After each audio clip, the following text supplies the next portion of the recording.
तो एनम वाहन जो कि यहाँ पे कोर्ट की तरफ से जो कि ऑर्डर भी जारी कर दिया गया है, मैं आपके लिए जो कि हिंदी वर्जन में अपने टेलीग्राम ग्रुप पे डाल दिया हूँ। आप वहाँ से जाकर आसानी से डाउनलोड करके भी देख सकते हैं और पढ़ सकते हैं। तो फिलहाल यहाँ पे जो कि पटना हाई कोर्ट की तरफ से इसमें जो कि ऑर्डर में क्या क्या चीज़ें जो कि यहाँ पे बीटीएससी को फॉलो करने के लिए बोला है। तो फिलहाल जो कि हम ऊपर की तरफ यहाँ पे देखेंगे ना, तो पटना उच्च न्यायालय, उसके बाद से अर्चना कुमारी जो कि यहाँ पे पत्नी श्री राम नरेश सिंह निवासी सवाजपुर, जो कि उनका पूरा डिटेल्स है। इसमें जो कि यहाँ पे 4-5 पेजों में पूरा जो कि यहाँ पे डिटेल्स सही है कि किसके द्वारा जो कि केस किया गया, उनका जो कि घर पता और यहाँ पे पूरा एड्रेस क्या है। और सबसे इम्पोर्टेंट बात कि इस भर्ती को जो कि कितने दिनों में जो कि यहाँ पे कोर्ट ने ऑर्डर दिया है कि आपको पूरा कराना है। तो इसको लेकर हमें जो कि पेज नंबर 10 में आना होगा।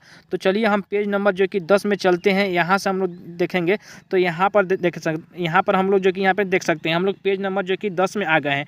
तो सबसे पहले जो कि हम लोग ऊपर में यहाँ पे पढ़ेंगे ना, जो कि यहाँ पे मूल श्रेणी के पदों के आधार पर आयोग की जो कि सिफारिश योग्य सीधी भर्ती, यहाँ पे सब कुछ जो कि A to Z ये पूरा जो कि यहाँ पे पेज है ना, जो कि यहाँ पे 69 पेजों में पूरा जो कि PDF है। और बारी बारी से पढ़ेंगे तो बहुत जो कि समय लगेगा। मैं आपके लिए जो कि इम्पोर्टेंट जो जानकारी है उसी को जो कि यहाँ पे प्रकाशित कर रहा हूँ। तो सबसे पहले हम लोग यहाँ पे देखेंगे कि यहाँ पे जो कि कोर्ट के द्वारा जो कि ऑर्डर मिली हुई है, वर्ष की 1 अप्रैल के पदों पर जो कि रिक्त जो कि गणना करके यहाँ पे रोस्टेड क्लियर करा करके आरक्षण जो कि भेजेंगे। मतलब कि आपको अप्रैल के महीने तक जो कि यहाँ पे कोर्ट ने, पटना हाई कोर्ट ने ये बीटीएससी को ऑर्डर दिया है कि आपको जो कि यहाँ पे अप्रैल के लास्ट महीने तक आपको जो कि भर्ती को क्लियर करके आपको फिर से जो कि कोर्ट को जो कि एक नोटिस भेजना है। तो यहाँ पे जो कि आप लोग देख सकते हैं जो कि अप्रैल के महीने तक आपको जो कि यहाँ पे पूरी भर्ती है वो करा लेना है। तो आपके पास ज़्यादा समय नहीं है। जो भी हमारे एनम वाहन यथी करते कि कितने दिन में भर्ती होगी, तो यहाँ पे कोर्ट की तरफ से भी ऑर्डर मिल चुका है कि आपको अप्रैल के महीने में करा ली जाएगी। अब नीचे की तरफ आएंगे ना, तो इसमें जो कि तरह तरह की जो कि बातें दी गई है, मैंने आपके लिए पहले भी बताया था कि कुछ ऐसा होगा जो कि यहाँ पे कोर्ट में जो कि यहाँ पे ऑन राज्यों में जो हो चुका है उसके आधार पर भी जो कि फैसला दी जाएगी।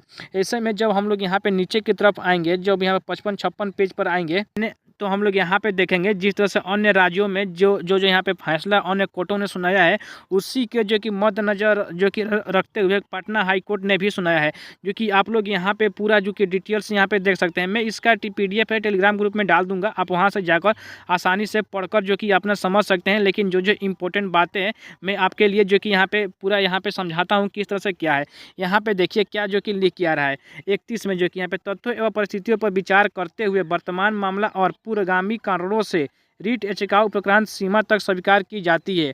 मतलब कि 2018 का जो हमारा नियमावली है, 2018 का जो नियमावली है उसको यहाँ पे कोर्ट ने स्वीकार कर लिया है और इसको जो कि आगे जो कि यहाँ पे बढ़ाने को लेकर भी यहाँ फैसला जो कि दे दिया है। मतलब जो कि 18 के ही नियम से हमको सारा कुछ जो कि कराना है, ये चीज़ें जो कि यहाँ पे पटना हाई कोर्ट ने बोल दिया है। तो जो भी एनम वाहन को पढ़ना है मैं टेलीग्राम ग्रुप में डाल दूंगा, आप वहाँ से जाकर पढ़ सकते हैं। लेकिन ये फिलहाल 69 पेजों में जो कि पूरे PDF है, तो पूरा आपको जो कि समझाना मुश्किल है। लेकिन मैंने आपको बताया जो हमारा इंपॉर्टेंट बात था कि यहाँ भर्ती को कब तक जो कि पूरी करने के लिए जो कि कोर्ट ने आदेश दिया है, वो जो कि अप्रैल के महीने तक आपको भर्ती जो कि पूरी कर लेना है। एनम वाहन ध्यान से सुन लीजिए, और आपको 2018 का जो नियमावली है उसके तहत करना है। और जो भी हमारे जैसे रिजल्ट वाले हैं उनका भी जो कि ज़्यादा दुखी होने की बात नहीं है, उनका भी जो कि यहाँ पे फ्रेशर को भी जगह मिलेगा। तो ऐसे में पढ़ना होगा तो टेलीग्राम ग्रुप को ज्वाइन हो जाइए, आपको उसमें पल पल की जानकारी मिलता ही रहेगा।